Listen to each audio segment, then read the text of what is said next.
Fil-Vanġelu skont San Mattew Ġesu jgħid isru mela għax ma tafuħx il-jum li fih jiġi sidkom.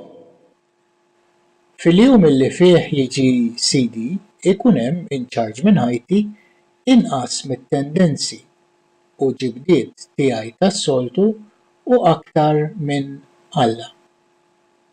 Din il-bidla ma nistax inġela tiġri. Id-data u l-ħin ta' din it-trasformazzjoni mhijiex f'idejja. Semmi biss illi inżomm lili nnifsi ippreparat u lest. Ġesu donna qed jgħid illi inżomm lili nnifsi ippreparat billi nisar, nibqa' mqajjem. Ġesu qal lil xi apostli ibqgħu hawn u isru miegħi. Iżda wara siegħa sabhom mrieqtin. Kellu jgħidilhom l-ispirtu iva jrid imma l-ġisem dgħajjef. Raqdu. Ma setgħux jibqgħu mqajjmin u attenti miegħu għax il-ġisem dgħajjef.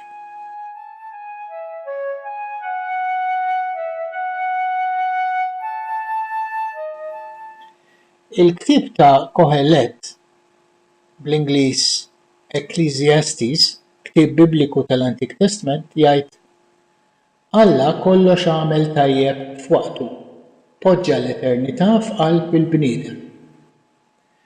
Iżda bla ma dawn jirnexxielhom jikxfu x'jagħmel Alla mill-bidu sat-tmiem.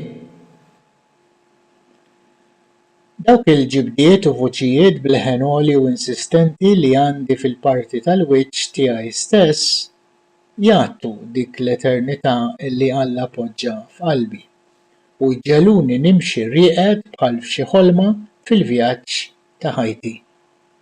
Jeħtieġ li nqum u nisar ħdejn dik l-eternità li hija f'qalbi. Inqum u nduq il-mument ta' issa. Isar attent.